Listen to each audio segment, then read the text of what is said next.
व्याख्यामुद्रां करसरसिजै पुस्तकं शङ्खचक्रे विप्रद्भिन्नस्फटिकरुचिरे पुण्डरीके निषण्णः अमलानश्रीरमृतविशदैरंशभिप्लावयन् मामाविर्भूयात् अनघमहिमा मानसे वागधीशः नमस्ते प्राणेश प्रणतविभवायावनिमगाः नमस्वामिन् रामप्रियतमनुमन् गुरुगुण नमस्तुभ्यं भीमप्रबलतमकृष्णेष्ठ भगवन् नमः श्रीमन्मध्वप्रदिश सुदर्शन्नो जय जय श्रीगुरुभ्यो नमः नारायणं सुरगुरुं जगदेकनाथं भक्तप्रियं सकललोकनमस्कृतं च त्रैगुण्यवर्जितमजं विभुमाद्यमीशं वन्दे भवग्नम् अमरासुरसिद्धवन्द्यं नारायणं नमस्कृत्य नरं चैव नरोत्तमं देवीं सरस्वतीं व्यासं ततो जयमुदीरये ವೇದವ್ಯಾಸುರ ಮಹಾಭಾರತದ ಚಿಂತಕರಿಗೆ ವಂದನೆಗಳು. ಶಾಂತಿ ಪರ್ವದ 109ನೇ ಪ್ರವಚನ. ಕರ ಸಂಗ್ರಹದ ಬಗ್ಗೆ, ರಾಷ್ಟ್ರ ರಕ್ಷಣೆಯ ಬಗ್ಗೆ, ಪ್ರಜೆಗಳನ್ನು ಕ್ಯಾಚ್ ಮಾಡುವಲ್ಲಿ, ಸಂಗ್ರಹ ಮಾಡುವಲ್ಲಿ ಹೇಗೆ ರಾಜ ಮೃದು ಧೋರಣೆಯಿಂದ ತೆರಿಗೆ ವಸೂಲಿಯನ್ನು ಮಾಡಬೇಕು ಎನ್ನುವುದರ ಅನೇಕ ಮುಖಗಳನ್ನು ಭೀಷ್ಮರು ಧರ್ಮರಾಜನಿಗೆ ಪ್ರಶ್ನೆ ಕೇಳಿದ್ದಕ್ಕೆ ಉತ್ತರಿಸಿದ್ರು. ಇತ್ತ ಗೋವುಗಳನ್ನು ಸಾಕುತ್ತಿರುವವರ ಬಗ್ಗೆ, ಗೊಲ್ಲರ ಬಗ್ಗೆ, ಅವರ ತೆರಿಗೆಯ ಕಥೆಗಳ ಬಗ್ಗೆ, ಕ್ರಮದ ಬಗ್ಗೆ ಹೇಳುತ್ತಾರೆ ಭೀಷ್ಮರು. ಮುಖ್ಯವಾಗಿ ಅವರ ಓಡಾಟವನ್ನು ನೋಡಬೇಕು ಅಂತಾರೆ. ಪ್ರಚಾರಂ ಧೃತ್ಯವರ್ಣಂ ವ್ಯಯಂ ಗೋಗ್ರಾಮತಃ ಭಯಂ. ಅವರು ಹೈನು ಹಿಡ್ಕೊಂಡು ಊರಿಂದೂರಿಗೆ ಅಲಿಯುತ್ತಾ ಅದನ್ನು ಮಾರಬೇಕಾಗ್ತದೆ. ಹಾಗಾಗಿ ಅವರ ಪ್ರಚಾರ ಸುಲಭದಲ್ಲಿಲ್ಲ. ಸಂಚಾರ ಎಲ್ಲ ಒಟ್ಟು ಸೇರಿಕೊಂಡು ಹೋಗುದು. ನಾವು ನಂದಗೋಪನ ಬಗ್ಗೆ ಕೇಳುತ್ತೇವಲ್ಲ, ಹಾಗೆ ಅದನ್ನು ಲೆಕ್ಕ ಹಾಕೊಳ್ಬೇಕು. ಅವರ ಪರಿಚಾರಕರು, ಕೆಲಸದವರು, ಅವರನ್ನು ನೋಡಿಕೊಳ್ಬೇಕು. ಅವರು ಅದರೊಟ್ಟಿಗೆ ಕೆಲವೊಮ್ಮೆ ಕಷ್ಟ ನಷ್ಟಗಳು ಅನುಭವಿಸ್ತಾರೆ. ಅವರು ಊರಿಂದೂರಿಗೆ ಅಲೆದಾಗ ಎಲ್ಲ ದನ ನಾಶ ಆಗ್ತದೆ, ದನ ಸಾಯ್ತದೆ, ಕರುಗಳು ಸಾಯ್ತಾವೆ. ಮತ್ತೆ ಕೆಲವೊಮ್ಮೆ ಬೆಟ್ಟ ಗುಡ್ಡಗಳಿಂದ ಬೀಳುವುದು, ಅವುಗಳು ಮೇಯಲು ಹೋದವುಗಳು ಜಾರಿ ಬೀಳುತ್ತವೆ, ಆಡಿನಂತೆ ಅಲ್ಲ ದನಗಳು ಕೆಲವೊಮ್ಮೆ. ಮತ್ತೆ ಅವುಗಳಿಗೆ ಈ ಮನುಷ್ಯರಿಗೆ ದನಗಳಿಂದಲೇ ಕೆಲವೊಮ್ಮೆ ಹೆದರಿಕೆ ಇರ್ತದೆ. ಹಾಯ್ತಾವೆ, ಹೊಡಿತಾವೆ, ಬೀಳುತ್ತಾರೆ ಹಿಡಿಯಲು ಹೋಗಿ. ಭಾರ ಇರ್ತದಲ್ಲ ದನಗಳು. ಈಗ ಇವೆಲ್ಲ ಖರ್ಚು ವೆಚ್ಚಗಳನ್ನು, ನಷ್ಟಗಳನ್ನು, ದುಃಖಗಳನ್ನೆಲ್ಲ ಲೆಕ್ಕ ಹಾಕ್ತಾ ಯೋಗಕ್ಷೇಮಂಚ ಸಂಪ್ರೇಕ್ಷ್ಯ ಅವರಿಗೆ ಕೊಡಮಾಡಬೇಕಾದ ಔಷಧೋಪಚಾರಗಳಿಗೆ, ಇನ್ನಿತರ ಖರ್ಚು ವೆಚ್ಚಗಳಿಗೆ ಇವನ್ನೆಲ್ಲ ಚೆನ್ನಾಗಿ ನೋಡಿಕೊಂಡು ಗೋವಿನಃ ಕಾರಯತ್ಕರ, ದನ ಸಾಕುವವರಿಗೆ ಹಾಕುವಾಗ ಈ ಒಂದು 5-6 ಅಂಶಗಳನ್ನು ನೋಡಬೇಕಾಗ್ತದೆ. ಅವರ ಓಡಾಟ, ಅವರ ಕಷ್ಟ ನಷ್ಟ, ಗೋವುಗಳದ್ದೇ ನಷ್ಟ ಆಗುತ್ತೆ, ಲೆಕ್ಕ ಹೇಳಿದ ತಕ್ಷಣ ಸುಲಭ ಇಲ್ಲ. ಇವನ್ನೆಲ್ಲ ಗಮನಿಸಿ ಮತ್ತು ಅವರು ಕೆಲಸಗಾರನ್ನು ಇಟ್ಕೊಳ್ಬೇಕಾಗತ್ತೆ. ಅವರ ಮನೆ ಕೆಲಸಗಳನ್ನು ಅವ್ರು ಮಾಡಬೇಕು, ಅದರೊಟ್ಟಿಗೆ ಇದರ ಕೆಲಸ ಆಗಬೇಕು. ಅದನ್ನು ಊರಿಂದೂರಿಗೆ ಹೊತ್ಕೊಂಡು ಹೋಗಿ ಸಾಗಿಸಿ ಬರಬೇಕು, ಮಾರಾಟ ಮಾಡಿ ಬರಬೇಕು. ಆದ್ರಿಂದ ಅದನ್ನು ಹೊತ್ಕೊಳ್ಬೇಕಲ್ಲ. ಅವತ್ತೆಲ್ಲ ಹೊತ್ಕೊಂಡು ಮೈ ಮೇಲೆ ಹೊತ್ಕೊಂಡು ಹೋಗ್ತಾರೆ ಕೆಲವೊಮ್ಮೆ. ಹಿಂದೆ ಊರಲ್ಲಿ ಪ್ರತಿನಿತ್ಯ ತಿರುಗಿ ಕೊಡಬೇಕು, ಹಾಲು ಮೊಸರು ಎಲ್ಲ. ತುಪ್ಪವನ್ನು ಪರ ಊರುಗಳಿಗೆ ತಯಾರಿಸಿ ಕೊಡಬೇಕಾಗತ್ತೆ. ಇದರಲ್ಲಿ ಕಷ್ಟ ನಷ್ಟಗಳು ಹೆಚ್ಚಿರುತ್ತವೆ. ಹಿಂದೆಲ್ಲ ಭಾಂಡಗಳು ಅಂದಾಗ ಮಣ್ಣಿನದ್ದು, ಕುಪ್ಪಿದ್ದು ಎಲ್ಲ ಒಡೆದೋಗ್ತಾವೆ, ಹಾಳಾಗ್ತಾವೆ. ಇದನ್ನೆಲ್ಲ ವ್ಯಯ ಶಬ್ದದಿಂದ ಉಲ್ಲೇಖ ಮಾಡ್ತಾ ಭೀಷ್ಮರು ಹೇಳ್ತಾರೆ. ಅವರ ಟ್ಯಾಕ್ಸ್ ಅವರಿಗೆ ಕಮ್ಮಿ ಇರ್ತದೆ ಅಂತ ಹೇಳಲಿಕ್ಕೋಸ್ಕರ. ಆದ್ರೆ ಅವರು ಬೇಕು ನಮಗೆ. ನೀವು ಅವರಿಗೆ ಜೋರು ಜಾಸ್ತಿ ಹಾಕಿಬಿಟ್ರೆ ತೆರಿಗೆ ಎಲ್ಲ ಅವರ ಆವೃತ್ತಿಯನ್ನು ಬಿಡುತ್ತಾರೆ, ಮಾಡೋದಿಲ್ಲ. ಉಪೇಕ್ಷಿತಾಹಿ ನಶ್ಯೇಯು ಗೋವಿನಃ. ನಾವು ಅವರ ಬಗ್ಗೆ ಅಸಡ್ಡೆ ತೋರಿಸಿದ್ರೆ, ಒಳ್ಳೆಯ ವ್ಯವಹಾರಗಳನ್ನು ಅವರಲ್ಲಿ ಮಾಡದೇ ಇದ್ರೆ, ಅವರು ತಮ್ಮ ಕೆಲಸದಿಂದ ನಿವೃತ್ತರಾಗಬಹುದು, ದನಗಳು ನಷ್ಟ ಆಗಬಹುದು, ಹಾಳಾಗಿ ಹೋಗಬಹುದು ಅವರು. ಯಾಕೆಂದ್ರೆ ಅವರು ಅರಣ್ಯವಾಸಿಗಳು, ಗೋವಿನಃ ಅರಣ್ಯವಾಸಿನ. ಅವರು ಕಾಡಿನ ಸರಹದ್ದಿನಲ್ಲಿ ಇರುವವರು, ಪೂರ ಕಾಡು ಅಲ್ಲ. ಆದ್ರಿಂದ ಅವರಿಂದಾಗಿ ಕಾಡು ಕ್ಷೇಮ. ಇದನ್ನೆಲ್ಲ ನೋಡ್ಲಿಕ್ಕುಂಟು. ಈಗ ಅಲ್ಲೇ ದನಗಳು ಓಡಾಡೋದ್ರಿಂದ ಅಲ್ಲೇ ಗೊಬ್ಬರಗಳಾಗ್ತವೆ, ಹೇರಳವಾಗಿ ಕಾಡುತ್ಪನ್ನಗಳಾಗ್ತವೆ ಮರಗಳು. ಅದರಿಂದ ಪೌಷ್ಟಿಕವಾದ ಸೊತ್ತುಗಳು ಸಿಗ್ತವೆ ಕಾಡಿನಲ್ಲಿ ಆಗಿರತಕ್ಕ ಸೊತ್ತುಗಳು ಶುದ್ಧವಾದ ಗೊಬ್ಬರದಿಂದ ಪಡೆಯಲಾಗಿ ಇನ್ನಷ್ಟು ವಿಶೇಷವಾದಂತಹ ಫಸಲು ರಾಜನಿಗೆ ದೇಶಕ್ಕೆ ಬರ್ತದೆ. ತಸ್ಮಾತ್ತೇಷು ವಿಶೇಷೇಣ ಮೃದುಪೂರ್ವಂ ಸಮಾಚಾರ. ಅದರಿಂದ ಅವರಲ್ಲಿ ಆದಷ್ಟು ಸಾಫ್ಟ್ ಆಗಿ ವ್ಯವಹಾರ ಮಾಡಬೇಕು. ಅವರೇನು ತುಂಬಾ ತಿಳಿದವರಾಗಿಲ್ಲ, ಹಾರ್ಡ್ ವರ್ಕರ್ಸ್ ಅವರು. ಹೀಗಾಗಿ ಪ್ರಾಣಿಗಳ ಜೊತೆಯಲ್ಲಿ, ಅಂದ್ರೆ ಸಾಧು ಪ್ರಾಣಿಗಳ ಜೊತೆಯಲ್ಲಿ ಅವರು ಅಲೆದಾಟದಲ್ಲಿ ಇರ್ತಾರೆ. ಹಾಗಾಗಿ ಅವರಲ್ಲಿ ಸ್ವಲ್ಪ ಸಾಂತ್ವನದಿಂದಲೇ ವ್ಯವಹಾರ ಮಾಡಬೇಕಾಗ್ತದೆ. ತುಂಬಾ ನಾವು ಚೆನ್ನಾಗಿ ತಿಳ್ಕೊಂಡು ಒಳ್ಳೆ ಆಡಳಿತದಲ್ಲಿ ಒಳ್ಳೆ ಅಧಿಕಾರ ಇದೆ, ಒಳ್ಳೆ ಹೇಳಿಕೊಂಡು ಅವರ ಮೇಲೆ ದರ್ಪವನ್ನು ತೋರಿಸುವಂತಿಲ್ಲ. ಅವರು ಮತ್ತೆ ಕೈ ತಪ್ಪಿದ್ರೆ ನಮಗೆ ಅನುಕೂಲ ಆಗುವುದಿಲ್ಲ ಅಂತ ಹೇಳ್ತಾನೆ ವಾಸ್ತವವಾಗಿ. ಅದರಿಂದ ಸಾಂತ್ವನಂ ರಕ್ಷಣಂ ದಾನಂ ಅವಸ್ಥಾಚಾಪ್ಯ ಭೀಷ್ಟಶಃ.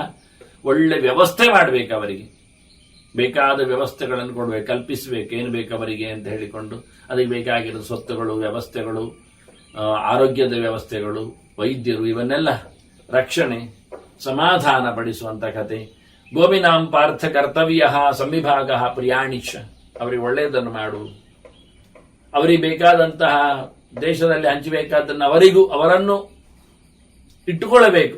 ಭೃತ್ಯ ವರ್ಗದಲ್ಲಿ ಸೇರಿಕೊಂಡ ಹಾಗೆ ಅವರಿಗೂ ದೇಶದ ಸ್ವತ್ತುಗಳ ಬಗ್ಗೆ ವಿನಿಯೋಗ, ವಿಭಾಗ, ಹಂಚುವಿಕೆ ಇವೆಲ್ಲ ಇದೆ ಹೇಳ್ತಾನೆ. ಅಜಸ್ತ್ರಂ ಉಪಯೋಕ್ತವ್ಯಂ. ಇನ್ನೂ ಒಂದು ದೊಡ್ಡ ಸಂಗತಿ ಹೇಳ್ತಾನೆ, ಅಜಸ್ತ್ರಂ ಉಪಯೋಕ್ತವ್ಯಂ ಫಲಂ ಗೋಮೇಶು. ನಮಗೆ ಏನೊಂದು ದನದ ಪ್ರಾಡಕ್ಟ್ಸ್ ಅಂತ ಇರ್ತದೆ, ಅದನ್ನು ಬೇಕಾದ ಹಾಗೆ ಉಪಯೋಗಿಸಿಕೊಳ್ಬೇಕು, ಯಾವತ್ತು ನಿರಂತರ ತಪ್ಪಿಸದೆ ಎಲ್ಲಾ ಪ್ರಕಾರದಿಂದಲೂ ಸರ್ವತಾ ಅಂತಾನೆ. ಗೊಬ್ಬರ ಆಗಲಿ ಅಥವಾ ಗೋಮೂತ್ರವಾಗಲಿ, ಅದು ಔಷಧದ ನೆಲೆಯಲ್ಲಿ ಹಾಲು, ಮೊಸರು, ತುಪ್ಪ, ಗೋರೋಚನ, ಗೋರಜಸ್ಸು ಎಲ್ಲವನ್ನು ಸಹ ದನ ನಡೆದಾಡಿದ ಧೂಳಿ ಅವುಗಳು ಅದರಲ್ಲಿ ಉಚ್ಚೊಯ್ದಿರುತ್ತವೆ. ಇದು ಅನೇಕವಾದಂತಹ ರೋಗಾಣುಗಳ ನಿರ್ಮೂಲನೆಯಲ್ಲಿ ದೊಡ್ಡ ಕೆಲಸ ಮಾಡುತ್ತಾರೆ. ಆದ್ರಿಂದಲೇ ಗೋಧೂಳಿ ಲಗ್ನ ಅಂತ ಬಹಳ ಪ್ರಶಸ್ತವಾದದ್ದು. ದನಗಳು ಅಟ್ಟಿಗೆ ಹಿಂದೆ ಬಂದಾಗ, ಅಂದ್ರೆ ಮುಸ್ಸಂಜೆ ಸಾಯಂಕಾಲದ ಹೊತ್ತಿನಲ್ಲಿ ವಿಶೇಷವಾದಂತಹ ಚಿಂತನೆ, ಒಳ್ಳೆಯ ಶುಭ ಕರ್ಮಗಳು, ದೇವರ ಆರಾಧನೆಗಳು ನಡೆಯುವಂತೆ ಹೇಳಿತ್ತು. ಆಗ ವಾತಾವರಣದಲ್ಲಿ ಅವುಗಳು ಮೂತ್ರ ಮಾಡಿಕೊಂಡು ಹೋದ ಮಣ್ಣಿನಿಂದಾಗಿ ಸೂರ್ಯನ ಕಿರಣಗಳು ಕಂತುವ ನೆಲೆಯಲ್ಲಿದ್ದಾಗ ವಾತಾವರಣದಲ್ಲಿ ವಿಶೇಷವಾದಂತಹ ಶಕ್ತಿ ಸಂಚಯ ಆಗ್ತದೆ. ದುಷ್ಟ ಸೊತ್ತುಗಳು ನಾಶಗೊಳ್ಳುತ್ತವೆ. ಮರುದಿನದ ಹೊಸ ಬೆಳಕಿಗೆ, ಹೊಸ ವಾತಾವರಣಕ್ಕೆ ಪುಷ್ಟಿ ಕೊಡುತ್ತದೆ. ಈ ಹಂತದಲ್ಲಿ ದನಗಳ ಎಲ್ಲ ಪ್ರಕಾರಗಳನ್ನು ಉಪಯೋಗಿಸಿಕೊಂಡು ಕೊನೆಗೆ ಅವುಗಳು ಸತ್ತ ಬಳಿಕವೂ ಅವುಗಳನ್ನು ಒಂದು ದೊಡ್ಡ ಜಲಾಶಯದಲ್ಲಿ ನಿಂತ ನೀರಿನಲ್ಲಿ ಹಾಕಿಟ್ಟು ಅನೇಕ ದಿನಗಳ ಕಾಲ ಅದರಲ್ಲಿ ಇರತಕ್ಕಂಥ ಎಲುಬು ಎಲ್ಲವೂ ನೀರಾಗ್ತದೆ ಕೊನೆಗೆ, ಗೋಜಲ ಅಂತ. ಇದನ್ನು ಗಿಡ ಗಂಟೆಗಳಿಗೆಲ್ಲ ಬೇಕಾದಷ್ಟು ದೊಡ್ಡ ಮಟ್ಟಿನ ಔಷಧದ ರೀತಿಯಲ್ಲಿ ಮತ್ತೆ ರಾಸಾಯನಿಕವಾಗಿ ಅವುಗಳ ಗೊಬ್ಬರದ ನೆಲೆಯಲ್ಲಿ ಅದನ್ನು ಉಪಯೋಗಿಸಿಕೊಳ್ಳಿಕ್ಕೆ ಬರುತ್ತೆ ಅಂತ ಪುರಾಣಗಳೇ ಕೆಲವು ಕಡೆಯಲ್ಲಿ ಇದರ ತಂತ್ರಗಾರಿಕೆ ನಮ್ಮ ಮುಂದೆ ಇಟ್ಟಿದೆ. ಈಗ ಅದನ್ನು ಸ್ವಲ್ಪ ಮಟ್ಟಿನಲ್ಲಿ ಇಂಪ್ಲಿಮೆಂಟ್ ಮಾಡ್ತಾ ಇದ್ದಾರೆ ಲೋಕದಲ್ಲಿ, ನೋಡಿಕೊಂಡು. ಬಹಳ ಸಮಯದಿಂದ ಅದು ನಿಂತೋಗಿತ್ತು, ದನಗಳನ್ನು ಸತ್ತ ಬಳಿಕ ಹೂಳುತ್ತಾ ಇದ್ರು. ಆದ್ರೆ ಈ ತಂತ್ರಾಂಶವನ್ನು ಅವರು ನೋಡಿಕೊಂಡಿಲ್ಲ, ಬಿಟ್ಟೋಗಿತ್ತು.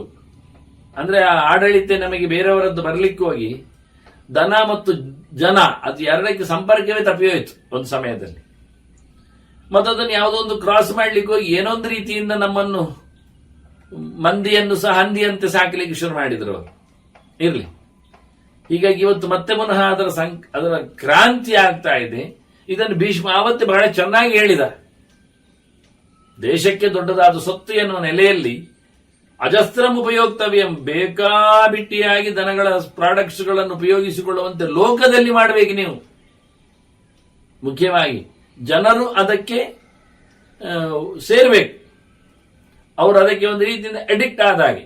ಹಾಲು, ಮೊಸರು, ತುಪ್ಪ, ಗೋಮಯ, ಗೋಮೂತ್ರ ಇದನ್ನು ಪಂಚಗವ್ಯ ಇವನ್ನು ಬಳಸಿಕೊಳ್ಳುವಂತೆ ಹೆಚ್ಚಾಗಿ ಪ್ರೇರಣೆ ಕೊಡುವಂತೆ ರಾಜ್ಯದನ್ನು ಮಾಡಬೇಕು.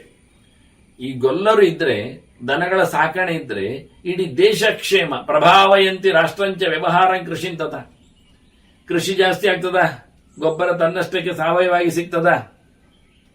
ಸ್ವಲ್ಪ ಹಾಗಿದ ತಕ್ಷಣ ಒಳ್ಳೆಯ ಪದಾರ್ಥಗಳನ್ನು ನಾವು ತರಕಾರಿ ಸೊತ್ತುಗಳನ್ನು ಪಡಿಲಿಕ್ಕಾಗುತ್ತೆ, ಸೊಪ್ಪುಗಳನ್ನೆಲ್ಲ ಒಳ್ಳೆ ವ್ಯವಹಾರ ಆಗ್ತದ. ಹಾಲು, ಹಣ್ಣಿನ ಹಾಲು, ಹೈನ, ಗಿಣ್ಣು ಹಾಲು ಜೊತೆಯಲ್ಲಿ ತುಪ್ಪ, ಇದರ ವ್ಯವಹಾರ ಒಳ್ಳೆಯದಾಗುತ್ತಾ. ಲೋಕದಲ್ಲಿ ತುಂಬ ಕಡೆಯಲ್ಲಿ ಹೈನುಗಾರಿಕೆ, ಪೌಲ್ಟ್ರಿ ಇವೆಲ್ಲ ಆಗ್ಲಿಕ್ಕೆ ಶುರು ಆಗ್ತವೆ. ಹೆಚ್ಚು ವ್ಯವಹಾರ ಸಂಪರ್ಕ, ವೃತ್ತಿ ಅಂತೇವೆ ನಾವು, ವೃತ್ತಿಪರವಾದ ಕೆಲಸ ಇದು ಅಂತ.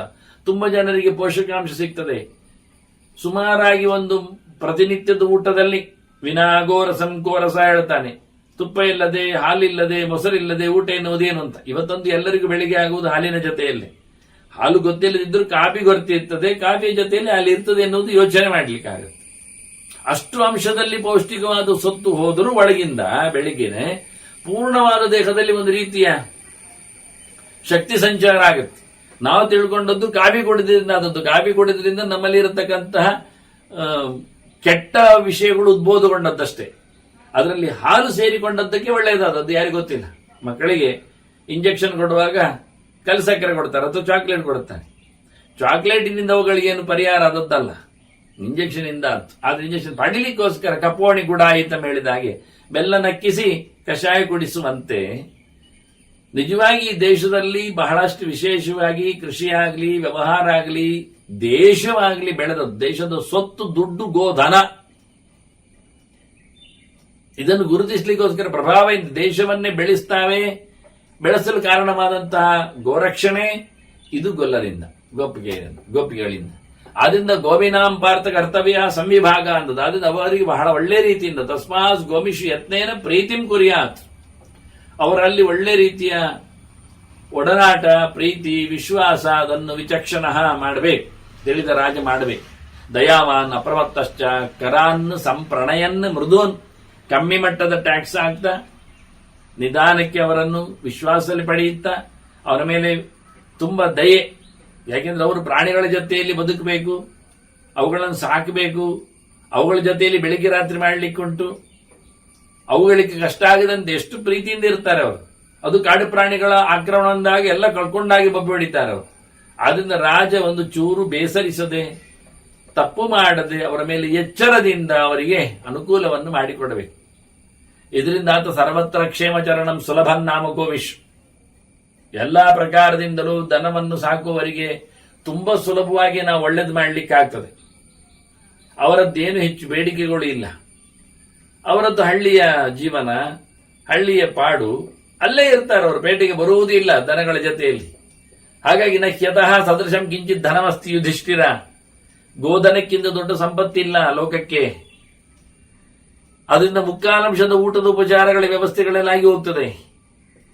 ಎಳೆ ಮಕ್ಕಳು ಹಾಲು ಬಿಟ್ಟ ಬಳಿಕ ಸಾಯುವವರೆಗೆ ಬದುಕುವುದು ಅದರ ಹಾಲಿನಲ್ಲಿ ತಾನೆ, ಪೋಷಕಾಂಶಗಳು ಇರ್ಲಿಕ್ಕೆ ಹೋಗಿ.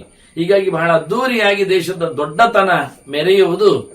ಇದರಿಂದ ಸಮೃದ್ಧವಾಗಿ ಯೋಗ್ಯವಾದ ದನದ ಹಾಲುಗಳ ಸಪ್ಲೈ, ಅದರ ವಿನಿಯೋಗ, ಅದರ ವ್ಯವಹಾರ, ಅದನ್ನು ಪಡೆಯತಕ್ಕ ಜನ, ಅದವರ ತಲೆ ಇರ್ಲಿಕ್ಕೆ ಹೋದರೆ ಯಾವುದೇ ದೊಡ್ಡ ಮಟ್ಟಿನ ಆಸ್ಪತ್ರೆಗಳ ಊರಿನಲ್ಲಿ ಇರಬೇಕಾಗಿಲ್ಲ. ಒಂದ್ಸರ್ತಿ ಒಬ್ಬ ವೈದ್ಯ ತನ್ನ ಎಲ್ಲ ಸವಲತ್ತು, ಹಿಂದೆಲ್ಲ ವೈದ್ಯರು ಊರೂರು ಸಂಚಾರ ಮಾಡುವುದುಂಟು ತಮ್ಮ ಸವಲತ್ತಿನ ಜೊತೆಯಲ್ಲಿ. ಅಲ್ಲಿ ಯಾರಿಗೆ ಏನಾದರೂ ಉಂಟು ಅಂತ ಕೇಳಿಕೊಂಡು ಅಲ್ಲಿಗೆ ಅವರ ಮರದಡಿಯಲ್ಲಿ ಕೂತಿರ್ತಾನೆ, ಒಂದು ಜಗಲಿಯಲ್ಲಿ ಬರ್ತಾನೆ.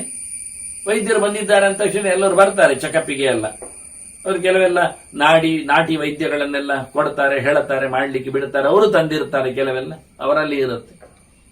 ಮತ್ತೆ ಅಲ್ಲಿದ್ದೇ ಇಲ್ಲದ್ದೆಲ್ಲ ತೋರಿಸಿಕೊಟ್ಟದ್ರ ಗಿಡಮೂಲಿಕೆಗಳ ಪರಿಚಯ ಮಾಡಿಸಿ, ಅದರ ತೆಗೆದು ಕಷಾಯ ಮಾಡಿಸಿ ಅವರಿಗೆ ಹಸಿಯಾಗಿ ತೆಗೆಸಿಕೊಟ್ಟು ಹೋಗ್ತಾರೆ, ದುಡ್ಡು ಪಡೀತಾರೆ. ಅವರ ವೈದ್ಯದ ವೃತ್ತಿ ಅದು.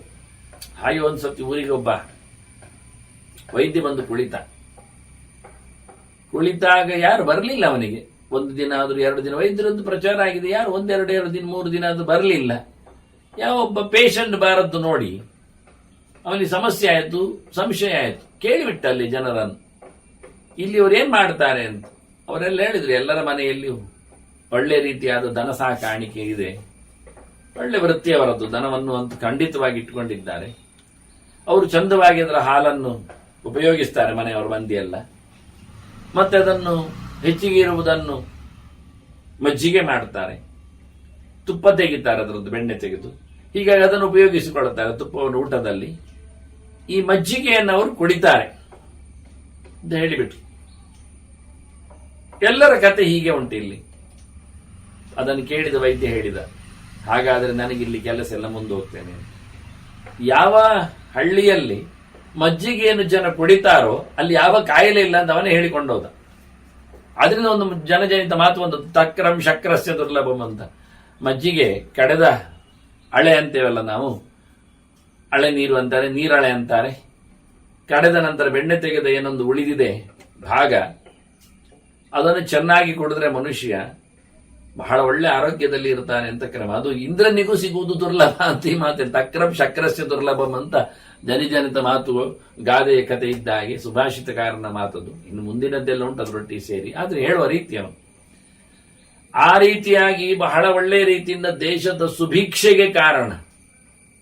ದೊಡ್ಡದ ಆಸ್ಪತ್ರೆಗಳು ಬೇಡ, ಜನರು ಆರೋಗ್ಯವಂತರೇ ಇರ್ತಾರೆ, ಮ್ಯಾನ್ ಪವರ್ ಉಪಯೋಗಿಸಿಕೊಳ್ಳಲಿಕ್ಕೆ ಬರ್ತದೆ ದೇಶದ ರಕ್ಷಣೆಯಲ್ಲಿ, ದೇಶದ ಅಭಿವೃದ್ಧಿಯಲ್ಲಿ.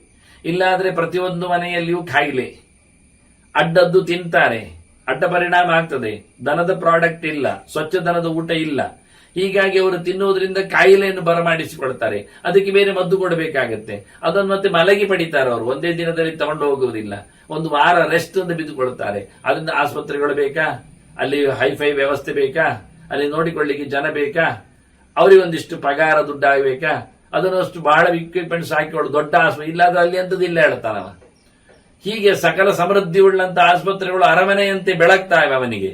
ಒಂದು ವಾರದಲ್ಲಿ ಅವನಿಗೆ ಸ್ವರ್ಗದಲ್ಲಿ ಇದ್ದಾಗ ಆಗ್ತದೆ.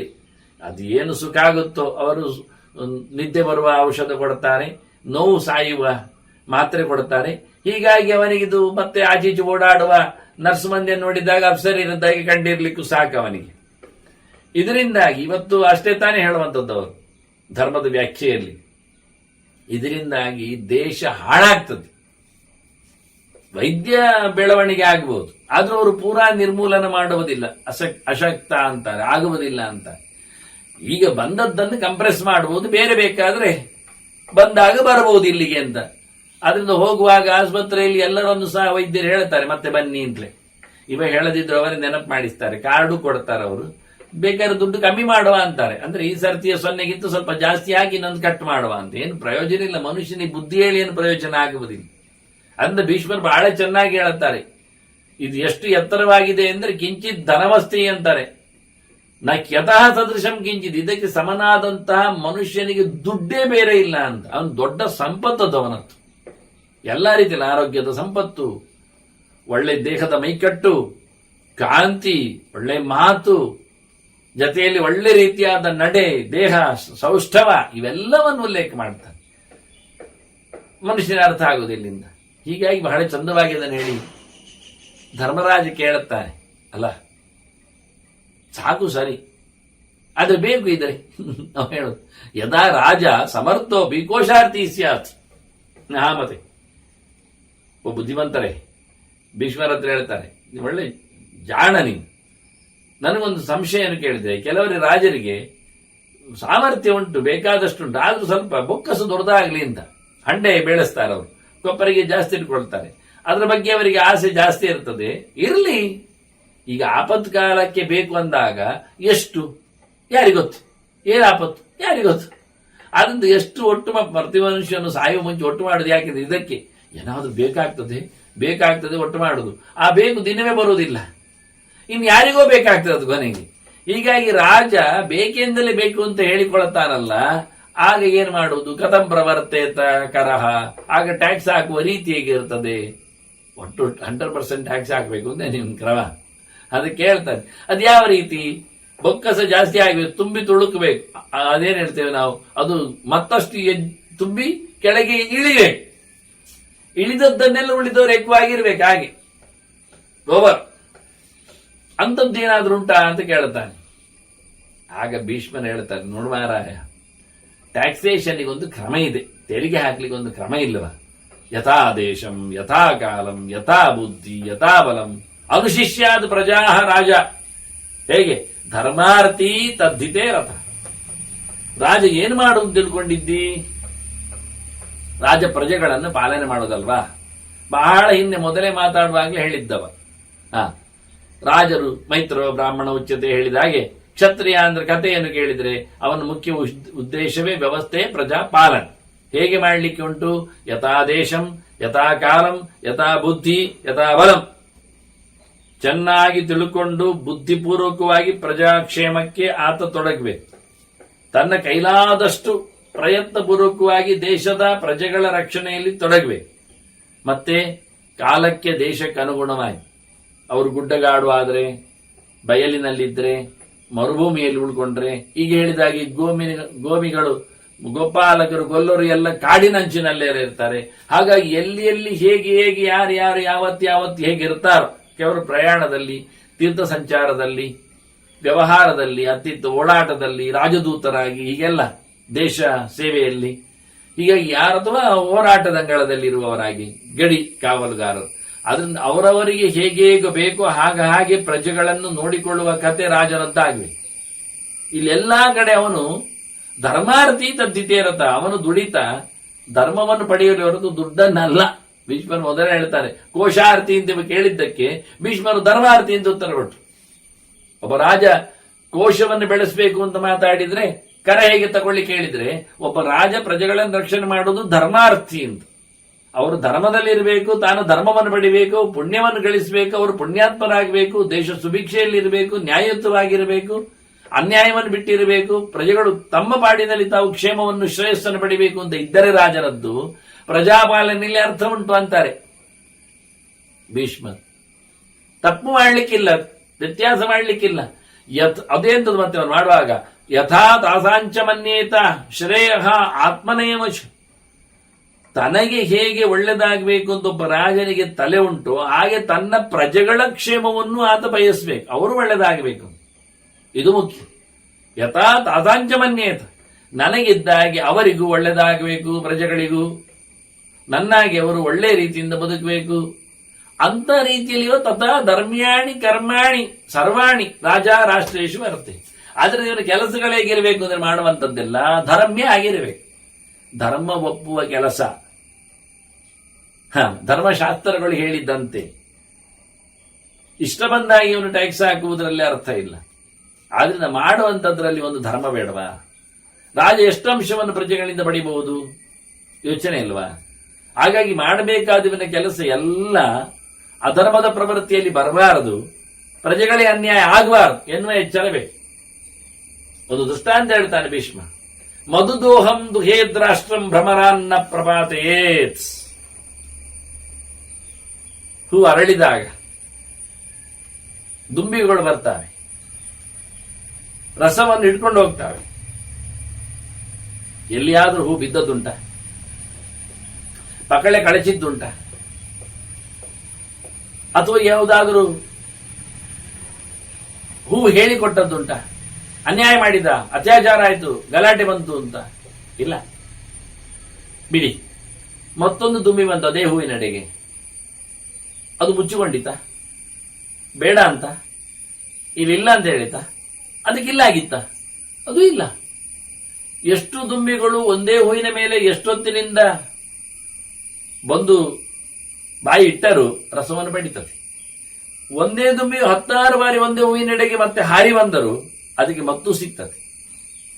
ಹಾಗೆ ಎಷ್ಟು ಬೇಕು ಇದ್ದದ್ದೆಲ್ಲ ಪೂರ್ತಿ ಕುಡಿಯುವುದಿಲ್ಲ, ತನಗೆ ಮಾತ್ರ ಹೇಳಿಕೊಂಡು ಅದಕ್ಕೆ ಒಂದು ಬೇಲಿಯೂ ಹಾಕುವುದಿಲ್ಲ. ಇಡೀ ಕುಡಿಯುವ ರಭಸದಲ್ಲಿ ಹೂವನ್ನು ಹುಡಿ ಮಾಡಿ ಎಸಲನ್ನು ಕಡಿದು ಹಾಕಿ, ಇಲ್ಲ ನಾಳೆಗೂ ತಾನು ಪಡಿಲಿಕ್ಕಿದೆ, ನನ್ನಂತೆ ಇನ್ನೊಬ್ಬದಕ್ಕೂ ಪಡಿಲಿಕ್ಕುಂಟು, ಅಷ್ಟೇ ಅಲ್ಲದೆ ನಾನೇ ಮತ್ತೊಮ್ಮೆ ಬರಲಿಕ್ಕೂ ಆಗ್ತದೆ. ಈಗಾದರೂ ಆ ಹೂವಿನ ಸೌಂದರ್ಯಕ್ಕೆ ಧಕ್ಕೆ ಬಾರದಂತೆ, ಅದರ ಬಣ್ಣ ಮಾಸದಂತೆ, ಅದು ಕೆಡದಂತೆ ಅದರ ಮೇಲೆ ಬಹಳ ಚೆನ್ನಾಗಿ ಪಾದ ಊರಿ 6 ಕಾಲಿಟ್ಟು ರಸವನ್ನು ಸ್ವೀಕರಿಸುವ ಕತೆ ಕೇಳಿದ್ರೆ, ಹೀಗೆ ರಾಜ ಪ್ರಜೆಗಳಿಂದ ಟ್ಯಾಕ್ಸ್ ಸಂಗ್ರಹ ಮಾಡಬೇಕು ಅಂತ ಹೇಳಿಬಿಟ್ರು. ಇನ್ನೊಮ್ಮೆ ಕೇಳಿದ್ರು ಕೊಡುವಂತೆ ಅವರಲ್ಲಿರಬೇಕು. ಬೇರೆ ಸಂದರ್ಭಕ್ಕೆ ಕೇಳಿಕೊಂಡ್ರು ಕೊಡುವಾಗಿ ಬರಬೇಕು. ಒಮ್ಮೆಲೆ ಎಲ್ಲವನ್ನವರಲ್ಲಿ ಹೀರಿಕೊಳ್ಳದೆ ಆಗಾಗ ಹೀರಿಕೊಳ್ಳುವ ಪ್ರವೃತ್ತಿಯೂ ಬೇಕು. ಜೊತೆಯಲ್ಲಿ ಒಂದು ಚೂರು ಗಾಯ ಆಗಬಾರ್ದವರಿಗೆ, ಘಾಸಿ ಆಗಬಾರ್ದವರಿಗೆ, ನೋವಾಗಬಾರ್ದವರಿಗೆ ಅವರು ಅರಳಿಕೊಂಡು ನಗುತ್ತಾ ಇರುವಂತೆ ಇರಬೇಕು. ಮೊದಲಿದ್ದಾಗಿ ಮಧುದೋಹಂ ದುಹೇದ್ ರಾಷ್ಟ್ರಂ ಭ್ರಮರಾನ್ನ ಪ್ರಪಾತಯೇತ್. ಹೂಗಳನ್ನು ಹೇಗೆ ರಸ ಹಿಂಡಿದ ಭ್ರಮರಗಳು ಯಾವ ರೀತಿಯಿಂದ ನಾವು ಆ ಜೇನುವನ್ನು ಸಂಗ್ರಹ ಮಾಡ್ತೇವೆಯೋ, ಜೇನು ಸಂಗ್ರಹ ಮಾಡಿದ ನಂತರ ನಾವು ಜೇನು ಕುಡಿತೇವೆ. ಅದು ತಿನ್ನುವುದಿಲ್ಲ ನೋಡಿ, ಇಷ್ಟು ಮಾಡಿ ತಿಂದದ್ದು ನಾವು. ಆದ್ರೆ ಜೇನು ಕುಡಿಯುವವರು ನಾವು ಜೇನು ಗೂಡಿಗೆ ಹಾನಿ ಮಾಡ್ತೇವ ಅಥವಾ ಜೇನು ಹುಳಗಳನ್ನು ಕೊಲ್ತೇವೆ? ಜೇನು ಹುಳಗಳಿಗೆ ಬೆಂಕಿಯಾಗಿಯೂ ಅವುಗಳನ್ನು ಸರ್ವನಾಶ ಮಾಡಿಯೂ ಜೇನು ಕುಡಿಬಹುದು. ಇದರಿಂದ ಏನಾಯ್ತು ನಷ್ಟ? ಇನ್ನೊಂದು ಸರ್ತಿಗಿಲ್ಲ. ಅದರಿಂದ ಪ್ರಜೆಗಳಿಂದ ಮತ್ತೆ ಮತ್ತೆ ನಾವು ಜೇನುತುಪ್ಪ ಪಡಿಬೇಕಾದ್ರೆ ಪ್ರಜೆಗಳನ್ನು ಸಾಯಿಸಬಾರದು, ಸತಾಯಿಸಬಾರದು, ನೋಯಿಸಬಾರದು, ಹಿಂಸಿಸಬಾರದು. ಆದ್ರಿಂದ ಜೇನು ನೊಣಗಳನ್ನು ಬಡಿಯದಂತೆ ಜೇನು ಗೂಡಿನಿಂದ ನಾವು ಜೇನುತುಪ್ಪ ಪಡೆಯುವಂತೆ ಜನರು ಒಟ್ಟು ಮಾಡಿಕೊಂಡ ಅದು ಜೇನುತುಪ್ಪ. ಅಲ್ಲಲ್ಲಿ ಒದ್ದಾಡಿಕೊಂಡ ಅವರ ಏನೊಂದು ಸಂಗ್ರಹ ಇದೆ, ಅದನ್ನು ರಾಜ ಅವರನ್ನು ಬೀಳಿಸದೆ ನೋಯಿಸದೆ ಅಲ್ಲಿಂದ ಮೆಲ್ಲಕ್ಕೆ ಆ ಜೇನುತುಪ್ಪವನ್ನು ಎಗರಿಸಬೇಕು, ಪಡಿಲಿಕ್ಕೆ ನೋಡ್ಬೇಕು.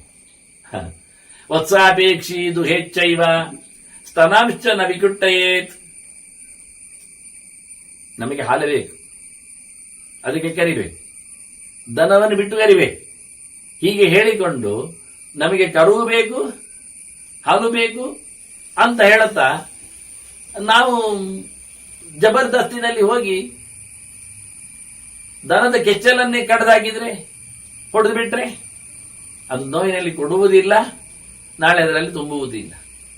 ಅಂದ ಕರುವನ್ನು ಬಿಡಬೇಕು, ಹಾಲು ನಾವು ಕರಿಬೇಕು, ನಾಳೆ ಮತ್ತೆ ಉಳಿಸಬೇಕು. ಈ ರೀತಿಯಾಗಿ ಬಹಳ ಚಂದವಾಗಿ ಪ್ರಜೆಗಳನ್ನು ಮತ್ತೆ ಮತ್ತೆ ಇವ ಕರುವಿನಾಗಿ ಹೋಗಿ ಹಾಲನ್ನು ಪ್ರಜೆಗಳಿಂದ ಕರೆದಾಗೆ ಟ್ಯಾಕ್ಸ್ ಅನ್ನು ಸಂಪಾದನೆ ಮಾಡಿ ಬಹಳ ಸುಂದರವಾಗಿ ಇನ್ನೂ ಒಂದು ದೃಷ್ಟಾಂತ ಹೇಳ್ತಾನೆ. ಜಲೌಕಾವತ ಬಿಬೇತ ರಾಷ್ಟ್ರ ಮೃದುನೈವ ನರಾಧಿಪ.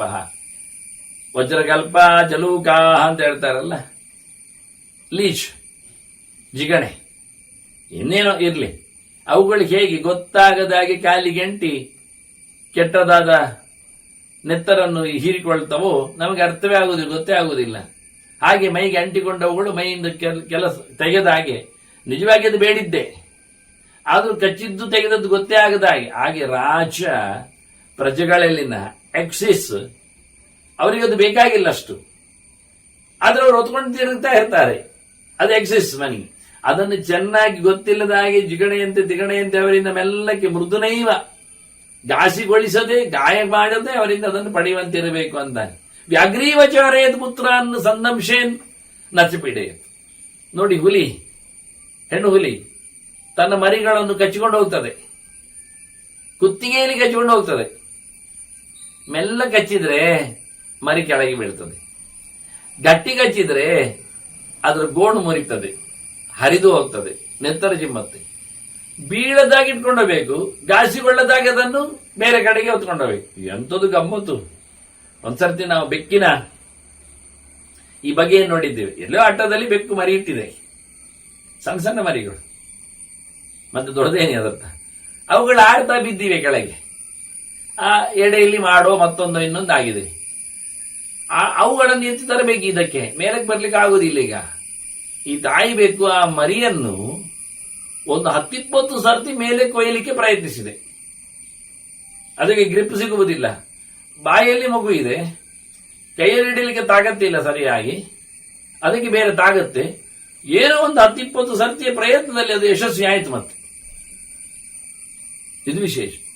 ಹಾಗಾಗಿ ಹುಲಿ ತನ್ನ ಮರಿಯನ್ನು ಕಚ್ಚಬೇಕು, ನೋಯಿಸಬಾರದು. ಹೇಗೂ ಹಾಗೆ ಪ್ರಜೆಗಳನ್ನು ಹಿಡಿಬೇಕು, ಅವರಿಂದ ಟ್ಯಾಕ್ಸ್ ಸಂಗ್ರಹ ಮಾಡುವಾಗ ಅವರಿಗೆ ನೋವಾಗಬಾರದು. ಆ ರೀತಿಯಾಗಿ ಯಥಾ ಶಲ್ಯ, ಅವರು ಹೇಳಿದ ಶಲ್ಯಕ ವಾನ್ ಆಕುಹು. ಈ ಕೆಲವು ಗಟ್ಟಿ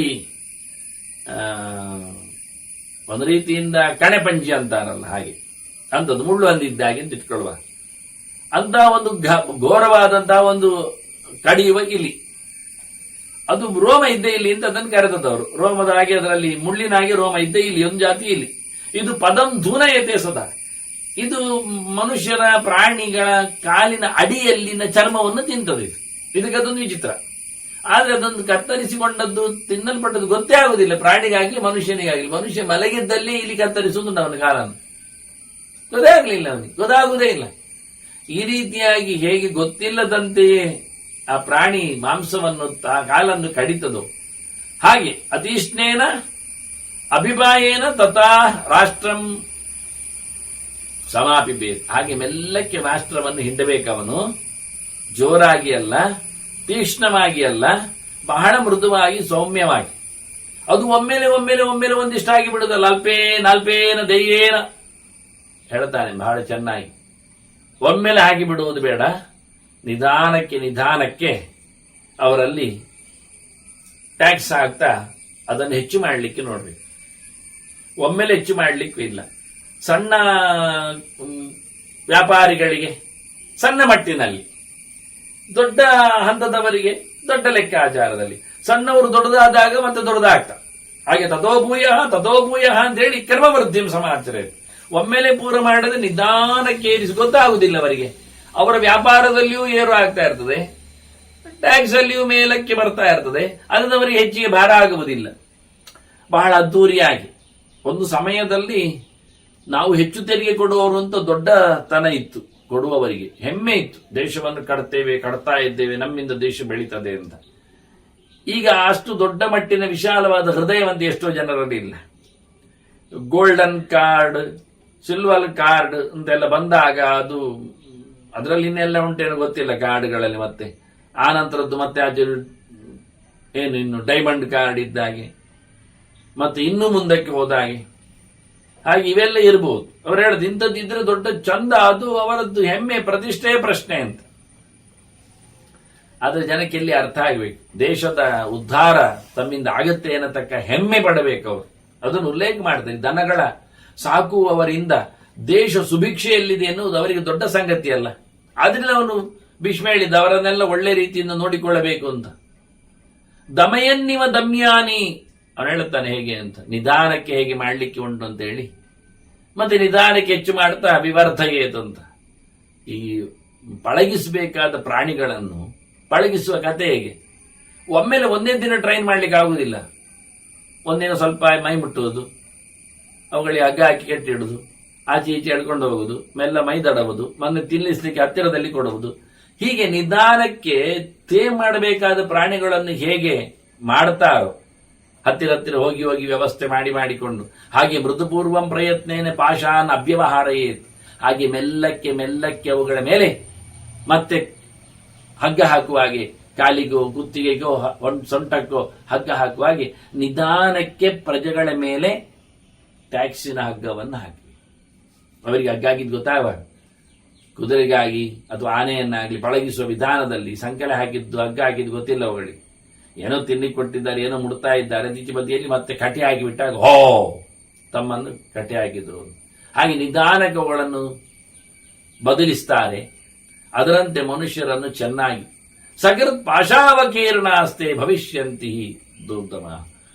ಎಂದಾದರೂ ನಿಮಗೆ ಪಾಶ ಹಾಕಲಿಕ್ಕೆ, ಅಂಕುಶ ಹಾಕಲಿಕ್ಕೆ ಎಲ್ಲ ಬಿಡದೆ ಹೋದವೆ, ಅವುಗಳನ್ನು ಮತ್ತೆ ಬಗ್ಗಿಸುವುದು ಭಾರಿ ಕಷ್ಟ. ಅದನ್ನು ಸಡಿಲು ಮಾಡಿಕೊಂಡು ಹರಿದುಕೊಂಡು ಹೋದ್ರೆ ಮತ್ತಿನ್ನೇ ಮಾಡ್ಲಿಕ್ಕೆ ಆಗುದಿಲ್ಲ. ಅದನ್ನ ಪ್ರಜೆಗಳಿಗೆ ಮೆಲ್ಲಕ್ಕೆ ನಾವು ಕುಣಿಕೆ ಹಾಕಿದರೆ ಆಯಿತು, ಹಗ್ಗದಲ್ಲಿ ಇರ್ತಾರೆ. ಯಾವ ವ್ಯಕ್ತಿಗಳು ಅದನ್ನು ಒಪ್ಪಲಾರದೆ ಹಿಮ್ಮೆಟ್ಟಿಸಿಕೊಂಡು ಹರಿದು ಹಾಕಿಕೊಂಡು ಹೋಗ್ತಾರೋ ಅಂತವರನ್ನು ಮತ್ತೆ ಬಗ್ಗಿಸುವುದು ಭಾರಿ ಕಷ್ಟ ಆಗ್ತದೆ. ಅದನ್ನ ಚಂದ ಮಾಡಿ ಮಾಡಿ ಅಂತ. ಉಚಿತೇನೈವ ಭೋಕ್ತವ್ಯ ತೇ ಭವಿಷ್ಯಂತಿ ಯತ್ನತಃ. ಅವರಿಗೆ ಒಳ್ಳೆ ರೀತಿಯಾದಂತಹ ಕೆಲವೆಲ್ಲ ವಿಶೇಷವಾದಂತಹ, ಮೊದಲಿಗೆ ಹೆಚ್ಚಿಗೆ ಅವರು ಯೋಗ್ಯವಾದದ್ದನ್ನೇ ಅವರು ಉಪಯೋಗಿಸಿಕೊಳ್ಳುವಂತೆ ಮಾಡಬೇಕು. ಆ ರೀತಿಯಾಗಿ ನೋಡಿಕೊಳ್ಳಬೇಕು. ಆಗ ಅವರು ಬಹಳ ಚೆನ್ನಾಗಿ ನಮಗೆ ಸ್ವಲ್ಪ ತಿನ್ನಲಿಕ್ಕೆ ಬಿಡುತ್ತಾರೆ. ಅವರಿಗೆ ಚೆನ್ನಾಗಿ ಉಪಯೋಗಿಸಲಿಕ್ಕೆ ಬಿಟ್ಟಾಗ ಟ್ಯಾಕ್ಸ್ ಯೋಗ್ಯವಾದ ಕರದಿಂದಲೇ, ನಾವು ಅಯೋಗ್ಯವಾದ ರೀತಿಯಲ್ಲಿ ಅಲ್ಲ. ರಾಜ ಅದರ ಯೋಗ್ಯವಾದಂತಹ ಕರ ಟ್ಯಾಕ್ಸಿನಿಂದಲೇ ಅವನು ಬದುಕಿದ್ರೆ ಬಹಳ ಚೆನ್ನಾಗಿ ಆಗ್ತಾನೆ. ಮತ್ತು ಇವನ ಕೆಲಸಗಳಲ್ಲಿ ಪ್ರತಿಯೊಬ್ಬ ವ್ಯಕ್ತಿಯನ್ನು ಹಿಡಿಲಿಕ್ಕಾಗುವುದಿಲ್ಲ. ತಸ್ಮಾ ಸರ್ವಸಮಾರಂಭ ದುರ್ಲಭ ಪುರುಷಂ ಪ್ರತಿ ಪುರುಷಂ ಪ್ರತಿಯೊಬ್ಬನಲ್ಲಿ ಇವನು ಮಾಡುವ ಕೆಲಸವನ್ನು ಹೇಳಲಿಕ್ಕೆ ಆಗ್ತದ? ಸರ್ವಸಮಾರಂಭ ಎಲ್ಲಾ ಗೋಜುಗಳ ಬಗ್ಗೆ ಆರಂಭದಲ್ಲಿ ತಿಳಿಸ್ಲಿಕ್ಕೆ ಆಗುವುದಿಲ್ಲ. ಅದಕ್ಕೆ ಹೇಗೆ ಮಾಡಬೇಕು? ಕರದ ಕಥೆಯನ್ನು ಪ್ರತಿಯೊಬ್ಬರನ್ನು ಹಿಡಿಯುವುದು ವ್ಯವಸ್ಥೆ ಹೇಗೆ ಅಂದರೆ ಯಥಾ ಮುಖ್ಯಾನ್ನ ಸಾಂತಯಿತ್ವ ಭೋಕ್ತವ್ಯ ಇತರೆ ಜನ. ಮೊದಲಿಗೆ ದೊಡ್ಡ ದೊಡ್ಡ ಜನರನ್ನು ವಿಶ್ವಾಸದಲ್ಲಿ ತರಬೇಕು. ದೊಡ್ಡ ದೊಡ್ಡ ಉದ್ದಿಮೆದಾರರನ್ನು, ಭಾರಿ ವ್ಯವಹಾರ ಉಳ್ಳವರನ್ನು, ಕುಳವನ್ನು ಹಿಡಿಬೇಕು. ಅವರನ್ನು ವಿಶ್ವಾಸ ಪಡೆದು ಸಮಾಧಾನದಿಂದ ಅವರಲ್ಲಿ ಬಹಳ ದೊಡ್ಡ ಮೊತ್ತದ ಟ್ಯಾಕ್ಸ್ ಅನ್ನು, ಕರವನ್ನು ಪಡೆಯುವಂತೆ ಆಗಬೇಕು. ಅದನ್ನು ಆದ ಬಳಿಕ ಅವರ ಅಂಡರಲ್ಲಿ ಬೇಕಾದಷ್ಟು ಜನ ಇರ್ತಾರೆ, ಅವರ ಫ್ಯಾನ್ಗಳಿರ್ತಾರೆ, ಅಭಿಮಾನಿಗಳಿರ್ತಾರೆ, ಅವರ ಪರಿಚಿತರು, ಸಂಬಂಧಿಗಳಿರ್ತಾರೆ. ಹೀಗಾಗಿ ಮೆಲ್ಲಕ್ಕೆ ಉಳಿದವರನ್ನು ಹಿಡಿಯಲಿಕ್ಕೆ ಆಗ್ತದೆ. ಪ್ರತಿಯೊಬ್ಬ ವ್ಯಕ್ತಿಯನ್ನು ಹಿಡಿಯುವುದು ರಾಜನಿಗೆ ಕಷ್ಟ ಆಗ್ತದೆ. ದೊಡ್ಡ ದೊಡ್ಡ ಊರಿನ ಮಂದಿಯನ್ನು ಹಿಡಿದ ಬಳಿಕ ಉಳಿದವರೆಲ್ಲ ಸಿಕ್ಕಿಬೀಳ್ತಾರೆ. ಹೀಗೆ ಮಾಡ್ಲಿಕ್ಕೆ ಆಗ್ತದೆ ಅಂತ ಬಹಳ ಚಂದವಾಗಿ ಇದೊಂದು ಪಾಯಿಂಟ್ ಹೇಳಿಕೊಟ್ಟರು ಭೀಷ್ಮ. ಮುಖ್ಯರನ್ನು ಸರ್ತಿ ನೀನು ಒಳಗೆ ಹಾಕಿಬಿಟ್ರೆ ಟ್ಯಾಕ್ಸ್ ಅಲ್ಲಿ, ಮತ್ತೆ ಅಮುಖ್ಯರು ತನ್ನಷ್ಟಕ್ಕೆ ಬರ್ತಾರೆ. ಮತ್ತೆ ಅವರದ್ದು ದೊಡ್ಡದು ಅಮೌಂಟ್ ಅಲ್ಲ ಆ ಲೆಕ್ಕಾಚಾರದಲ್ಲಿ. ಅವರಿಗೆ ಒಳ್ಳೆ ರೀತಿಯಾದ ನಿನ್ನ ಭಾವನೆಯನ್ನು ಅವರಿಗೆ ಕೊಡಬೇಕು. ಹೇಗೆ ಉಂಟು ದೇಶದ ಅಭಿವೃದ್ಧಿಯ ವ್ಯವಸ್ಥೆ ಅಂತ ಅವರಿಗೆ ಅರ್ಥ ಆಗತ್ತೆ. ಮತ್ತೆ ಅವರು ಪ್ರಮುಖರು ಹೌದು ಊರಿನಲ್ಲಿ. ತತಸ್ಥಾನ ಭೇದಯಿತ್ವಾತು ಪರಸ್ಪರ ವಿವಕ್ಷಿತಾನ ಮುಂಜೀತ ಸಾಂತ್ವಯಿತ್ವೈವ ಯಥಾ ಸುಖಂ ಅಯತ್ತದ. ಇನ್ನೂ ಕೆಲವರು ಕೇಳಿಕೊಳ್ಳದವರು ಇರಬಹುದು. ಆದ್ರಿಂದ ಅವರವರಲ್ಲಿಯೇ ಭಿನ್ನಾಭಿಪ್ರಾಯಗಳನ್ನು, ಹೇಳಿಕೆಗಳನ್ನು ಹೇಳಿಸಿ ತಿಳಿಸಿ ಸಂಪಾದನೆ ಮಾಡಬೇಕು. ಟ್ಯಾಕ್ಸ್ ಪ್ರತಿಯೊಬ್ಬರನ್ನು ಸೀದೆ ಹೇಳಲಿಕ್ಕೆ ಆಗುವುದಿಲ್ಲ. ಆದರೆ ಇನ್ನೊಬ್ಬರನ್ನು ಬಡಿಸಬೇಕು, ಮಾತಾಡಿಸಬೇಕು. ಕೊಡದೇ ಇದ್ರೆ ಏನಾಗುತ್ತೆ, ಕೊಡಬೇಕು ಯಾಕೆ ಎನ್ನುವುದನ್ನು ಅವರವರಲ್ಲಿ ಇರತಕ್ಕ ಅಭಿಪ್ರಾಯ ಭೇದಗಳನ್ನೆಲ್ಲ ಹೊಡೆದು ಹಾಕಿಸಿ ಅವರಿಂದ ಕೊಡುವಂತೆ ಮಾಡಿಸಿ ರಾಜ ಟ್ಯಾಕ್ಸ್ ಅನ್ನು ತುಂಬಿಸಿಕೊಳ್ಳಬೇಕು, ಆರಾಮವಾಗಿರುವಂತೆ ಮಾಡಬೇಕು. ಮತ್ತೆ ಸಿಕ್ಕಾಬಟ್ಟೆ ಸಿಕ್ಕಿದ್ದಲ್ಲಿ ಎಲ್ಲ ಹೇಳುವಾಗಿ ಹೇಳುವುದಲ್ಲ. ದೊಡ್ಡವರಿಗೂ ಸಹ ನಚಾಸ್ತಾನೆ ನಚಾಕಾಲೆ ಕರಾನತೆಭ್ಯ ನಿಪಾತಿ. ಸರಿ ಇಲ್ಲದ ಹೊತ್ತಿನಲ್ಲಿ, ಗಲಾಟೆಯ ಸಂದರ್ಭದಲ್ಲಿ, ರೋಗ ರುಜಿನಗಳ ಪೀರಿಯಡ್ನಲ್ಲಿ, ಯಾವ್ಯಾವುದೋ ದೇಶಗಳಲ್ಲಿ ಅವರು ಪ್ರಯಾಣ ಹೋದಾಗ, ಅವರು ಮುಳುಗಿರುವಾಗ, ಅಂದ್ರೆ ವ್ಯವಹಾರದಲ್ಲಿ ಬಿದ್ದಿರುವಾಗ, ಇಂಥ ಹೊತ್ತಿನಲ್ಲಿ ಅಲ್ಲ, ಕಾಲ ದೇಶ ನೋಡಿಕೊಂಡವರಿಗೆ ಟ್ಯಾಕ್ಸ್ ಹಾಕಬೇಕು. ಅದು ಅನುಪೂರ್ವೇಣ ಸಾಂತ್ವೇನ ಯಥಾಕಾಲ ಯಥಾವಿಧಿ, ಕ್ರಮಬದ್ಧವಾಗಿ ಸ್ವಲ್ಪ ಸ್ವಲ್ಪವೇ ಹೆಚ್ಚಿಸ್ತಾ, ಯಾವುದಕ್ಕೆ ಅಂತ ಹೇಳುತ್ತಾ, ಪ್ರತಿಯೊಂದನ್ನು ಗಮನಿಸ್ತಾ, ಒಂದೇ ರೀತಿ ಎಲ್ಲಕ್ಕೂ ಅಲ್ಲ, ಒಟ್ಟಾಗುವಂತೆ ಆಗತ್ತೆ. ಆದ್ರೆ ಹೇಳಿಕೊಳ್ಳುವ ರೀತಿ ಸಮಾಧಾನದಲ್ಲಿ ಕಾಲಕ್ಕನುಗುಣವಾಗಿ ಯೋಗ್ಯವಾಗಿ ಪಡಿಬೇಕು. ಈ ಪಡಿಲಿಕ್ಕಿರತಕ್ಕಂಥ ಕೆಲವು ಉಪಾಯಗಳನ್ನು ನಾನು ಹೇಳುತ್ತೇನೆ ಅಂತ ಭೀಷ್ಮರು ಹೇಳುತ್ತಾರೆ. ವಾಸ್ತವವಾಗಿ ಉಪಾಯಗಳು ಅಂದ್ರೆ ಅದು ಮೋಸ ಅಂತ ಆಗ್ತದೆ ಎಂದು ಯೋಚನೆ ಮಾಡಬೇಡ ಅಂತ ಭೀಷ್ಮರು ಮೊದಲೇ ಹೇಳ್ತಾರೆ. ಉಪಾಯವನ್ನು ನಾನು ನಿನಗೆ ಹೇಳಿಕೊಡುತ್ತೇನೆ ಹೇಗಿರುತ್ತದೆ ಅಂತ, ಅವರನ್ನು ಬಗ್ಗಿಸುವ ವಿಧಾನ. ನಮೇ ಮಾಯ, ನನಗೆ ಅದರಲ್ಲಿ ಕಪಟ ಇಲ್ಲ. ವಾಸ್ತವವಾಗಿ ಉಪಾಯಗಳ ಬಗ್ಗೆ ಹೇಳುತ್ತೇನೆ ಅಂದ ತಕ್ಷಣ ಏನು ಮೋಸ ಮಾಡ್ತಾರೆ ಅಂತಲ್ಲ. ನಮೇ ಮಾಯಾ ವಿವಕ್ಷಿತ, ನಾನು ಮಾಯಾಗಾರನಾಗಿ ಹೇಳುವುದಿಲ್ಲ. ಆದರೆ ಅದನ್ನು ಯಾವ ರೀತಿಯಿಂದ, ಒಂದು ವಿಷಯ, ಅನುಪಾಯೇನ ದಮಯನ್ನ ಪ್ರಕೋಪಯತಿ ವಾಜಿನ. ಈಗ ನೀನೊಂದು ಕುದುರೆ ಉಂಟು ಕಾಡಿನಲ್ಲಿ ಕಂಡಿದ್ದು, ಹೋಗಿ ಅದರ ಮೇಲೆ ಕೂತು ಹೋಗ್ಬೇಕು ಅಂತ ನೀನು ಕಂಡಿದ್ದು, ಹೋಗಿ ಕೂತ್ಕೊಳ್ತೀಯ? ಆಗ್ತದ? ಅಯ್ಯೋ, ಅದು ಭಯಂಕರ ಕೋಪದಲ್ಲಿ ನಮ್ಮನ್ನು ಎತ್ತಿ ಹೊಡೆದೀತು. ಮೇಲಿಂದ ನಾವೆಲ್ಲಕ್ಕೆ ಮರ ಹತ್ತಿ, ಅದು ನಿಂತಿದೆ ಮರದ ಅಡಿಯಲ್ಲಿ ಹೇಳ್ಕೊಂಡು ಅದರ ಮೇಲೆ ಪಡಕ್ಕೆ ಕೂತ್ರೆ ಏನಾಗುತ್ತೆ? ಉಪಾಯದಿಂದ ಅದನ್ನು ಹಿಡಿಬೇಕು. ಅದಕ್ಕೆ ಜಿನ್ ಹಾಕ್ಬೇಕು, ಕವಚ ಹಾಕ್ಬೇಕು, ಅದನ್ನು ಹೊತ್ಕೊಂಡು ಹೋಗುವ ವ್ಯವಸ್ಥೆ ಮಾಡಬೇಕು. ಅದು ನಮ್ಮನ್ನು ಹೊತ್ತಾಗದಾಗಿ ನಾವು ಅದರ ಸಂಚಾರ ಮಾಡಿದ್ರೆ ಮತ್ತೆ ಯಾವತ್ತು ನಮ್ಮನ್ನು ಹೊತ್ಕೊಂಡು ತಿರುಗ್ತಂಡಿ ಗಮ್ಮತ್ತಲ್ಲಿ. ಅದನ್ನ ಕುದುರೆಗಳನ್ನು ಹಿಡಿಯುವಾಗ ಉಪಾಯದಿಂದ ಹೇಗೆ ಹಿಡಿದೇವೆ ಹಾಗೆ ಪ್ರಜೆಗಳನ್ನು ನಾವು ಉಪಾಯದಿಂದ ಹಿಡಿಬೇಕು.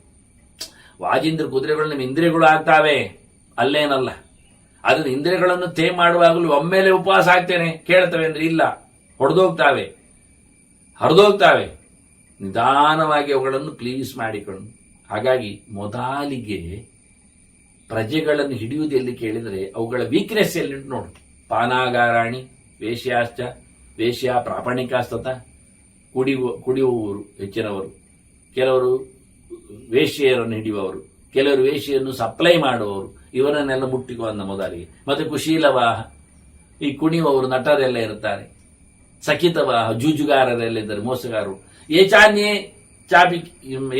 ಇದೃಶಾ ಜನ, ಇಂಥವರೇ ಕೆಲವರೆಲ್ಲ ಇದ್ದಾರೆ. ವೇಸ್ಟ್ ಜನಗಳು, ದುಡ್ಡು ಹೆಚ್ಚಾಗಿದೆ, ಶ್ರೀಮಂತಿಗೆ ಅಮಲು, ಹಾಗಾಗಿ ಎಲ್ಲ ಒಟ್ಟು ಸೇರ್ತಾರೆ. ಇಂಥವರನ್ನು ಮೊದಲು ಹಿಡಿ. ನಿಯಮ್ಯಾಹ ಸರ್ವಯೇವೈತೆ, ಇವರನ್ನೆಲ್ಲ ಗಟ್ಟಿ ಮಾಡಿ. ಯಾಕೆಂದ್ರೆ ಇವರೆಲ್ಲ ಜನರನ್ನು ಹಾಳು ಮಾಡುವವರು, ಒಳ್ಳೆಯವರೆಲ್ಲ ದುಡ್ಡಿನಿಂದ ಅಮಲಿನಿಂದ. ಅದರಿಂದ ಏತೇ ರಾಷ್ಟ್ರಂ ಹಿ, ಇವರೆಲ್ಲ ರಾಷ್ಟ್ರದ ಬಾದಂತೆ ಭದ್ರಿಕಾ ಪ್ರಜಾ, ಒಳ್ಳೆ ಜನರಲ್ಲೆಲ್ಲ ಹಾಳು ಮಾಡ್ತಾರೆ ಇವರು. ಆದ್ರಿಂದ ಹೆಚ್ಚಾಗಿ ಅವರನ್ನು ಮೊದಲು ನೀನು ಎಳೆದಾಕಿಬಿಡು, ಸೆಳೆದುಕೋ. ಅಲ್ಲಿಂದ ಊರಿನವರನ್ನು ಸೆಳಿಲಿಕ್ಕೆ ಆಗ್ತದೆ. ಜನರು ಇವರದ್ದು ಅಭಿಮಾನಿಗಳು ಇರ್ತಾರೆ. ಕೆಲವೊಮ್ಮೆ ಕುಡಿತದ ಕುಣಿಯುವವರು ನೋಡಿ ಎಷ್ಟು ಚೆನ್ನಾಗಿ ಹೇಳ್ತಾನೆ, ಕುಶೀಲವ ಅಂತ, ನಾಟಕ ಕಂಪನಿಯವ ಅಂತ, ವೇಷ ಹಾಕುವವ ಅಂತ, ಸಿನಿಮಾ ಮಂದಿ ಅಂತಾನೆ, ಹಾಡುಗಾರ ಅಂತಾನೆ. ಇವರೆಲ್ಲ ಜನರಿಗೆ ಮಾಡೆಲ್ ಆಗ್ತಾರೆ. ಆದ್ರಿಂದ ಅವರನ್ನು ಮೊದಲು ಕ್ಯಾಶ್ ಮಾಡಿಕೋ. ಅವರು ಒಂದು ಮಾತು ಹೇಳಿದ್ರೆ ಆಯ್ತು. ಬಹಳ ದೊಡ್ಡ ಮಟ್ಟಿನ ಕುಡಿ ಇವತ್ತಲ್ಲಿ ಕೂತವನು ಒಂದು ಮಾತು ಹೇಳಿದ್ರೆ ಆಯ್ತು, ಎಲ್ಲರೇ ಟ್ಯಾಕ್ಸ್ ಕಟ್ಟಿರಿ ಅಂತ ಎಲ್ಲ ಕಟ್ತಾರೆ. ಈ ಸಿನಿಮಾದಲ್ಲಿ ಒಂದ್ಸರ್ತಿ ಅವನು ಕೂಗಿ ಹೇಳಿದ್ರೆ ಆಯ್ತು ಅವನ ಜನರಿಗೆ, ನಾನಿಷ್ಟು ಕೊಡ್ತಾ ಇದ್ದೇನೆ ನೀವು ಕೊಟ್ಟಬೇಡಿ ಅಂತ. ಅದಕ್ಕಿಂತ ಜಾಸ್ತಿ ಜನ ಕೊಡ್ಲಿಕ್ಕೆ ಹೋಗ್ತಾರೆ. ಅವನಲ್ಲಿ ಇದೇ ಕೊಡ್ತಾನೆ, ಉಳಿದವರಾಗಲ್ಲ. ಈಗ ಇಂಥವರನ್ನೆಲ್ಲ ಹಿಡಿದಿಕೋ, ಇವರನ್ನೆಲ್ಲ ಬಗ್ಗಿಸಿಕೋ. ಇವರೆಲ್ಲ ದೇಶದ ಹಾಳು ಜನರು. ಒಂದು ಲೆಕ್ಕದಲ್ಲಿ ನೋಡಿ, ರಾಷ್ಟ್ರಸಿ ಉಪಘಾತಕ ಅಂತ, ರಾಷ್ಟ್ರದ ಒಂದು ದೃಷ್ಟಿಯಿಂದ ಹೆಚ್ಚಿನ ಜನರು. ಅದರಿಂದ ಇವರನ್ನು ಮೊದಲು ನೀನು ಒಳಗೆ ಹಾಕಿಕೊಂಡ್ರೆ ಪ್ರಜೆಗಳನ್ನು ಹಾಳು ಮಾಡು. ಇವರನ್ನು ಒಳ ಹಾಕೊಂಡ್ರೆ ಪ್ರಜೆಗಳು ತನ್ನಷ್ಟಕ್ಕೆ ನಮಗೆ ಟ್ಯಾಕ್ಸ್ ಪೇಯರ್ ಆಗ್ತಾರೆ ಎನ್ನುವ ಬಹಳ ಚಂದವಾದಂತಹ, ಅಂದ್ರೆ ಉಪಾಯ ಮತ್ತೇನಿಲ್ಲ, ಏನು ಬಿರುಸಾದ ಉಪಾಯ ಅಲ್ಲ. ಉಪಾಯ ಅಂದ್ರೆ ದಾರಿ ಹೇಗೆ ಉಂಟು ಅಂತ, ಎಲ್ಲಿಂದ ಹೋಗ್ಲಿಕ್ಕೆ. ಇಂಥವರನ್ನು ಹಿಡಿದು ಬಿಟ್ರೆ ಉಂಟಲ್ಲ, ಅವರ ಅಭಿಮಾನಿಗಳು ಸುಮಾರು ಸಿಕ್ಕಿ ಬಿಡ್ತಾರೆ ರಾಜನಿಗೆ. ಬಹಳ ಚಂದವಾಗಿ ಕೆಲಸ ಆಗುತ್ತೆ ಅಂತ ಹೇಳಿ, ಇದಕ್ಕೆ ರಾಜ ದುರ್ವ್ಯಸನಗಳನ್ನು ಸಾಕಬೇಕು ಅಂತಲ್ಲ. ಇವತ್ತು ರಾಷ್ಟ್ರವೇ ಇವತ್ತು ಕುಡಿತದ ಕಥೆಯನ್ನು, ಕೆಲವು ಮೊನ್ನೆ ಲಾಟ್ರಿ ಇದ್ದಾಗಿ ಜೂಜಿನ ಕಥೆಯನ್ನು ಮಾಡಿತ್ತು. ಇದರಿಂದ ಪ್ರಜೆಗಳು ತನ್ನಷ್ಟಕ್ಕೆ ರಾಜ್ಯದ ಬೊಕ್ಕಸಕ್ಕೆ ದುಡ್ಡು ಹಾಕ್ತಾ ಇದ್ರು. ಇದನ್ನು ಹಾಕುವವರನ್ನು ರಾಜ ಹಿಡಿದು ಬಿಟ್ಟರೆ ಉಳಿದದ್ದಾಗಿ ಹೋಯಿತು ಅಂತ ಹೇಳಿ ಬಹಳ ಸುಂದರವಾಗಿ ತಿಳಿಸಿಕೊಡ್ತಾನೆ. ಇನ್ನು ಮುಂದಿನ ಅನೇಕ ರೀತಿಯ ಕರಸಂದಾಯದ ಕಥೆಯನ್ನು ಭೀಷ್ಮ ಧರ್ಮರಾಜನ ಹೇಳ್ತಾರೆ. ಮತ್ತೆ ಸೇರಿದಾಗ ಚಿಂತನೆ ನಡೆಸುವ ವಂದನೆಗಳು. ಶ್ರೀಕೃಷ್ಣ ನಾರಾಯಣ ನಾರಾಯಣ ನಾರಾಯಣ.